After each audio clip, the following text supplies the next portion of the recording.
The most obsolete idea is go to school, get a job, work hard, save money, get out of debt, and invest for the long term in the stock market.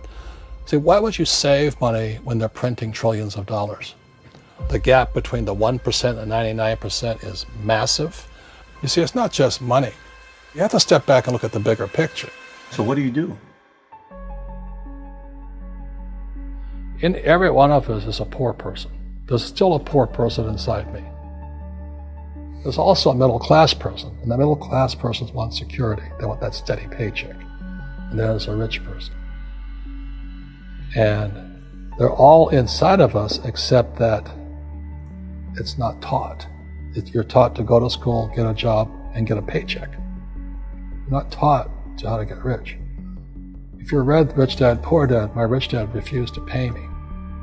He said the paycheck was one of the most damaging things you could take in your life. He says, the moment you take a paycheck, you're an employee, and that's the mindset.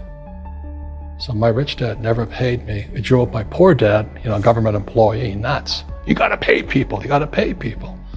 And rich dad was not saying that the paycheck was bad. He says, you didn't want to be a slave to money.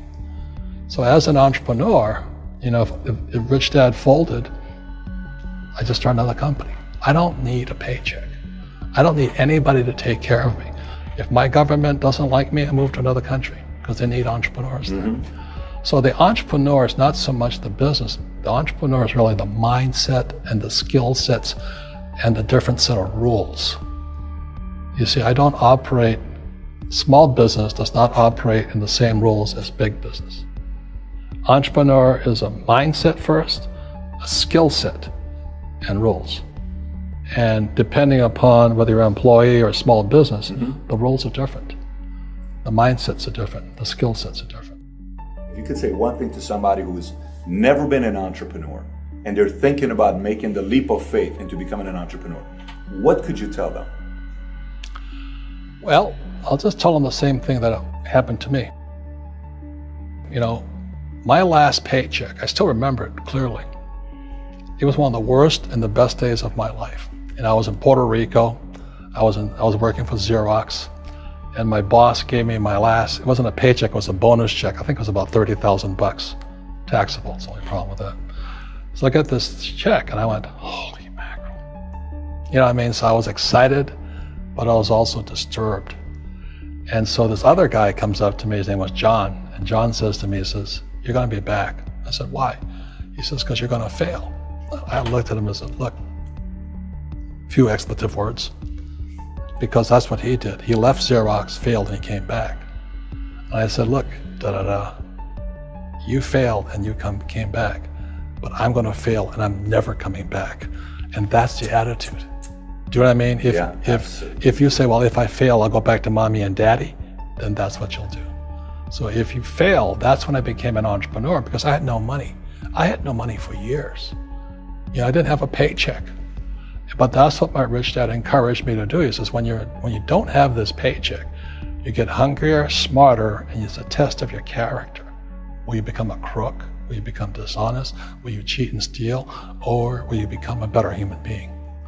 So really, that's the benefit of becoming an entrepreneur, is you really find out who you are when you don't have anything. So you always have to look at the big picture. Too many people look at, well, what's going to happen to me? When you look at the big picture, you're also going to know that when something bad happens, something good's going to happen. But you got to prepare for whatever is coming. If you think next 20 years will be like the last 20 years, you're going to get creamed. When you and I go to the supermarket and we buy a carton of milk, we always check for the expiration date. But most people do not check for the expiration date on their brains. Instead of get out of debt, I get into debt. I just refinanced $300 million in debt. I went from 5% to 2.5% interest. I made a fortune. Every month, more money comes in because my cost of money has gone down. So while some financial experts are saying get out of debt, I'm saying learn how to use debt.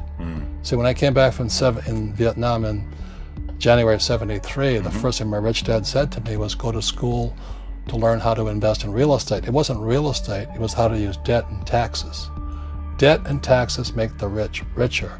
Debt and taxes make the poor and middle class poor. So all the rich guys who are doctors and lawyers or, those guys, they're getting creamed and they don't know why. Doctors are getting creamed. Oh yeah, they're making more money, but the take home is less. Sure. My doctor just yelled at me. He was happy. He says, "Oh, guess what? I finally made $1 million." And I said, "Yeah, this was just 3 weeks ago." And so I said, "Yeah, well, how much you pay in tax?" He says, $750,000 in taxes. So his net was about $400,000. That's not bad. But when I make $1 million, I keep $1 million. And the reason is because I don't make it by working for money. See, if you work for money, you're taxed. So that's why lesson number 1 in Rich Dad, Poor Dad is the rich don't work for money. What we do instead is we create businesses as entrepreneurs. We acquire real estate. I don't invest in the stock market. Okay? So the reason is because as entrepreneurs, I have more control over my income, how much I make, and how much I pay in taxes. And because I'm an entrepreneur as well as an investor in real estate, I pay 0 tax. So every time I make, let's say, $1 million as an entrepreneur, I immediately invested in real estate and have a 4-to-1 step up. So I put $1 million in real estate, I get $4 million from the bank. That's why I love banks. But the banks are screwing everybody else, terrible, but it's good for me. That's why you say when you print, it's good for you, but when you print, it's bad for people that work for money. Because when you print, savers get creamed and people who work for money get creamed. When they print, debtors get rich. You see, debt and taxes make the rich richer, and debt and taxes make the poor middle class poorer. When we have obsolete ideas, we get obsolete results. So what's happening for most people, the idea of going to school, getting a job, working hard, saving money, getting out of debt, buying your house because it's an asset, investing for the long term, is obsolete. The world has changed. The world changed in 1971 when President Nixon took us off the gold standard and money became debt. What if we get rid of school? Then what would happen? Would it be better if we had no educational system at all? No, I'm saying education is more important before. It's just obsolete. There's Moore's Law which states information doubles every 18 months. In other words, everything's obsolete 18 months. So, and this is just a recent phenomenon. So when you come out of school, you're already obsolete. And that's why I'm the old guy, I meet my friends who went to Harvard. Say, I went to Harvard. I said, yeah, that was how long, 50 years ago? Today, the banks are charging you interest to save money. In other words, banks don't want your money because they printed too much of it.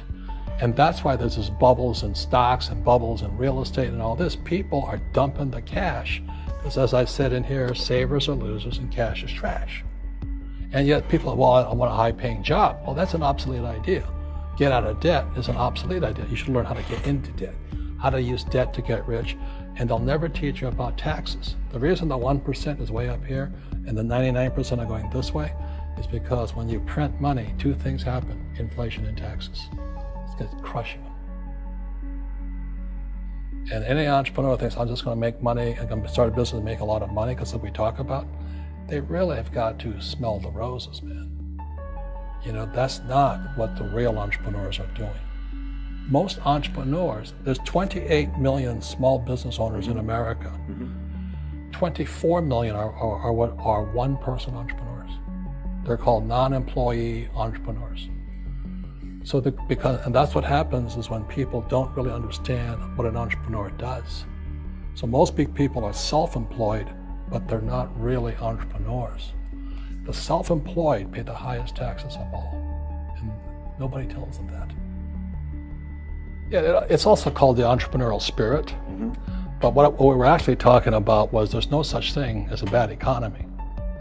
There's the external, you and I, we all have an external economy, but we also have an internal economy, and the willpower is to change our internal economy.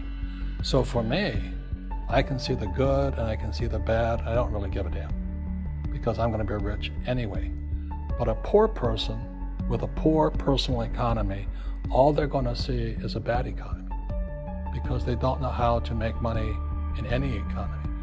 And a middle class person, they have a middle class economy. What they want is a nice house, and a steady paycheck, and the job and the car.